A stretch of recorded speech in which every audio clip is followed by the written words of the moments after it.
Hello students, 11th chapter dual nature of radiation and matter से additional exercise NCERT से question लेते हैं। बच्चों वीडियो को पॉज करके क्वेश्चन को अच्छे से पढ़ लीजिएगा। क्वेश्चन में क्या है कि कुछ मेटल्स को लिस्ट किया गया है, जैसे सोडियम, पोटेशियम, मोलिब्डेनम और निकल, और साथ में इनके वर्क फंक्शन भी दिए गए हैं। जैसे Na के लिए दिया हुआ है 2.75, K के लिए दिया हुआ है 2.30, MO के लिए दिया हुआ है 4.17 एंड निकल के लिए दिया हुआ है 5.15 इलेक्ट्रॉन वोल्ट। ये सभी इलेक्ट्रॉन वोल्ट में दिए हुए हैं। और आगे बोला जा रहा है कि अगर इनसे बनी फोटो सेल्स पर अगर हीलियम कैडमियम लेज़र जो कि 1 मीटर दूर रखी हुई है वहाँ से एक रेडिएशन इन पर फॉल कराते हैं जिसकी वेवलेंथ है 3300 एंगस्ट्रॉम। सो किस मेटल के केस में फोटो इलेक्ट्रिक एमिशन होगा और किस मेटल के केस में फोटो इलेक्ट्रिक एमिशन नहीं होगा, यानी का मतलब किस मेटल से फोटो इलेक्ट्रॉन्स एमिट होंगे और किस मेटल से फोटो इलेक्ट्रॉन्स एमिट नहीं होंगे, हमें यहाँ पर ये बताना है। फिर आगे सेकंड पार्ट में पूछा जा रहा है what happens if the laser is brought nearer and place 50 centimetre away. अगर लेजर को 1 मीटर से 50 सेंटीमीटर पर ला दिया जाए, यानी जो distance between the laser and metal है उसको थोड़ा सा कम कर दिया जाए, यानी 1 मीटर से 50 सेंटीमीटर कर दिया जाए, तो क्या होगा, क्या इफेक्ट होगा, है ना, क्या बदलाव होगा। तो ये सब हमें 2 पार्ट यहाँ पर पूछा जा रहा है। तो चलिए 1 बाय 1 उनको सॉल्व करते हैं। सबसे पहले हम समझते हैं कि मान लीजिए students helium cadmium laser 1 metre की दूरी पर रखी हुई है। तो हमने हर एक मेटल के लिए अलग अलग हीलियम कैडमियम लेज़र को यहाँ पर प्लेस कर दिया है समझने के लिए। तो सभी लेज़र्स 1 मीटर दूरी पर रखे हुए हैं सोडियम, पोटेशियम, मोलिब्डेनम और निकल से, राइट। अब देखिए यहाँ पर सबके वर्क फंक्शन अलग अलग है। जैसे हम Na की बात करें तो यहाँ पर वर्क फंक्शन है 2.75 इलेक्ट्रॉन वोल्ट, ठीक है। यानी कहने का मतलब यहाँ से एक इलेक्ट्रॉन को Na के सरफेस से बाहर निकालने के लिए, है ना, सरफेस से बाहर एमिट कराने के लिए इतनी एनर्जी की जरूरत है, जिसको हम बोलते हैं वर्क फंक्शन, पाई नॉट। उसी तरह पोटेशियम के केस में वर्क फंक्शन है 2.30 इलेक्ट्रॉन वोल्ट। ओके स्टूडेंट्स, तो सभी का वर्क फंक्शन अलग अलग है। यहाँ से अगर MO से अगर इलेक्ट्रॉन को एमिट कराना है तो वर्क फंक्शन है, given work function 4.17 electron volt, इतनी एनर्जी चाहिए, ओके। और अगर Ni से यानी निकल से एक इलेक्ट्रॉन को एमिट कराना है तो मिनिमम एनर्जी चाहिए 5.15 इलेक्ट्रॉन वोल्ट, जो कि उसका वर्क फंक्शन है। यानी सभी के वर्क फंक्शन यहाँ पर हमें दिए गए हैं। अब देखिए अगर लेज़र से रेडिएशन आकर इन सभी पर फॉल करेगी, है ना, सभी की कोरस्पॉन्डिंग लेज़र से आ रही है लाइट और इन मेटल्स की फोटो सेल्स पर पड़ रही है, तो एक इलेक्ट्रॉन, अगर हम एक इलेक्ट्रॉन की बात करें, अगर सरफेस से बाहर निकलता है सरफेस से, तो उसको मिनिमम एनर्जी कितनी चाहिए 2.75 इलेक्ट्रॉन वोल्ट Na के लिए। सभी के लिए अलग अलग एनर्जी है। लेकिन हीलियम कैडमियम लेज़र का एक फोटोन एक इलेक्ट्रॉन से जब आकर टकराएगा तो उस फोटोन के अंदर उतनी एनर्जी होनी चाहिए ना। तो सबसे पहले हम क्या करेंगे, हम हीलियम कैडमियम लेज़र जिसकी वेवलेंथ यहाँ पर गिवन है उसके एक फोटोन की एनर्जी निकालेंगे। तो फोटोन की एनर्जी निकालने का जो फॉर्मूला होता है वो होता है E=hν, यानी प्लैंक्स कांस्टेंट और फ्रीक्वेंसी ऑफ रेडिएशन का प्रोडक्ट, राइट। अब यहाँ पर इस क्वेश्चन में फ्रीक्वेंसी हमें गिवन नहीं है, हमें वेवलेंथ गिवन है। तो हम यहाँ पर एनर्जी ऑफ फोटोन कैसे ऑब्टेन करेंगे, हम लिखेंगे E=hν, और हमें पता है फ्रीक्वेंसी और वेवलेंथ में क्या रिलेशन होता है, यानी फ्रीक्वेंसी इक्वल्स टू होता है c/λ, यानी speed of light upon wavelength.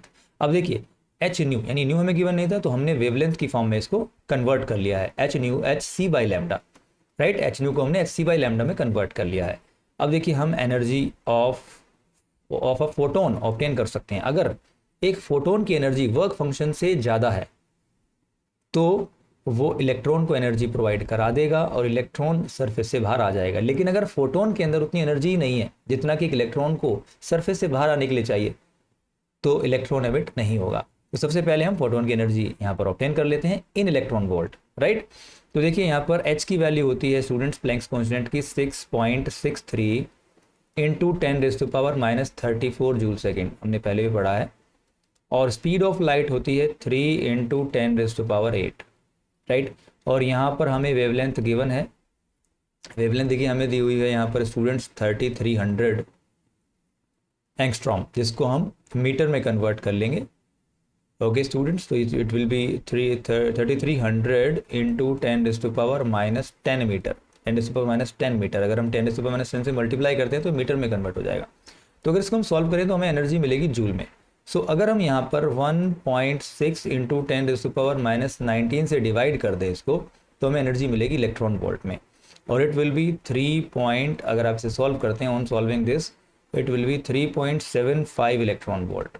यानी एक फोटोन की एनर्जी, इस हीलियम कैडमियम लेज़र के एक फोटोन की एनर्जी जो है स्टूडेंट्स वो कितनी है 3.75 इलेक्ट्रॉन वोल्ट। मैं लिख सकता हूँ यहाँ पर 3.75 इलेक्ट्रॉन वोल्ट का एक फोटोन है, राइट। अब हमने एक फोटोन की क्यों निकाली, क्योंकि एक फोटोन ही एक इलेक्ट्रॉन से इंटरेक्ट करता है। ओके, तो अगर एक इलेक्ट्रॉन बाहर आना है, अगर एक भी बाहर आ गया तो फोटो इलेक्ट्रिक एमिशन हो गया, लेकिन एक इलेक्ट्रॉन को बाहर लाने के लिए एक फोटोन के अंदर एनर्जी कितनी होनी चाहिए, हर मेटल के लिए अलग अलग है, लेकिन फोटोन के अंदर तो एनर्जी उतनी है 3.75 इलेक्ट्रॉन वोल्ट। सभी के लिए हमने एक ही लेज़र यूज़ की है 3.75 इलेक्ट्रॉन वोल्ट।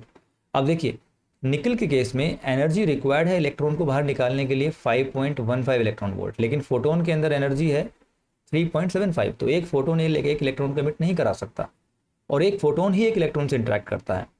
तो जहां पर energy of photon work function से ज़्यादा है, आप देख रहे हैं, उस केस में इलेक्ट्रॉन बाहर आ जाएगा, एमिट कर जाएगा, है ना, एस्केप कर जाएगा सरफेस से। जैसे यहाँ पर देखिए सोडियम और पोटेशियम के लिए वर्क फंक्शन से एनर्जी ऑफ फोटोन ज़्यादा है, तो इस केस में फोटो इलेक्ट्रिक एमिशन होगा, right.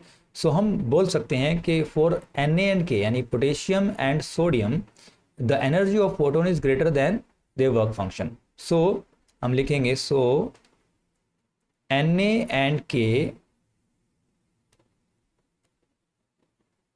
will emit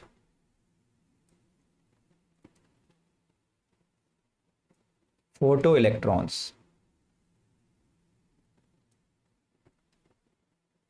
right, photoelectrons as their work function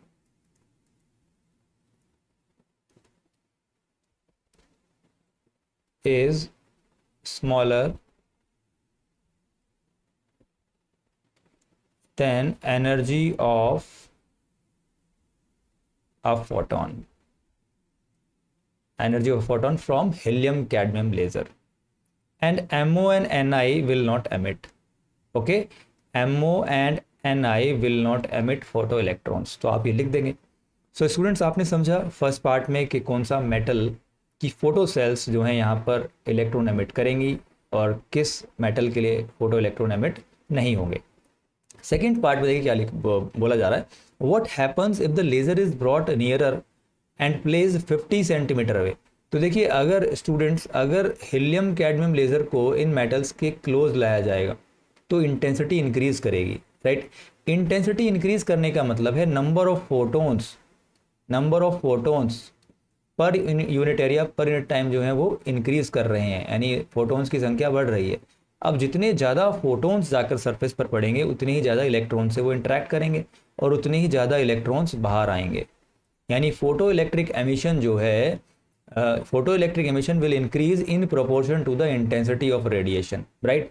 but in case of Na and K यानी M और Ni के लिए यहाँ पर कोई चेंज नहीं होगा, क्योंकि यहाँ पर एक फोटोन के अंदर उतनी एनर्जी नहीं है कि इलेक्ट्रॉन को एमिट करा सके, तो नंबर ऑफ फोटोन बढ़ने से कोई एडवांटेज नहीं है, राइट। तो हम यहाँ पर लिखेंगे if helium cadmium laser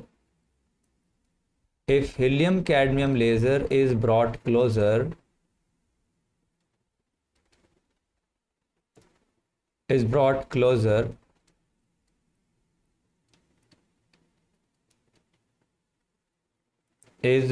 closer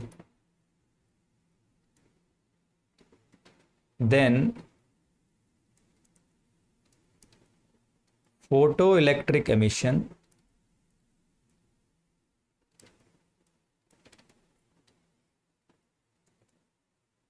from Na and K will increase in proportion to intensity।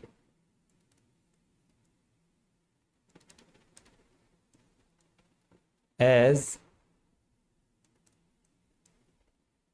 intensity will increase, अब यहाँ पर इंटेंसिटी इंक्रीज करेगी if we brought helium cadmium laser closer to metals, right. But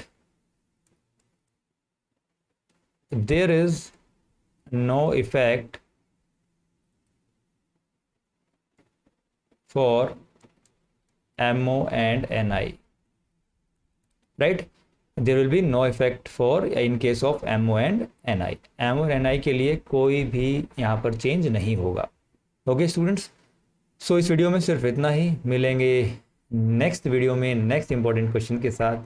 thanks for watching, stay blessed.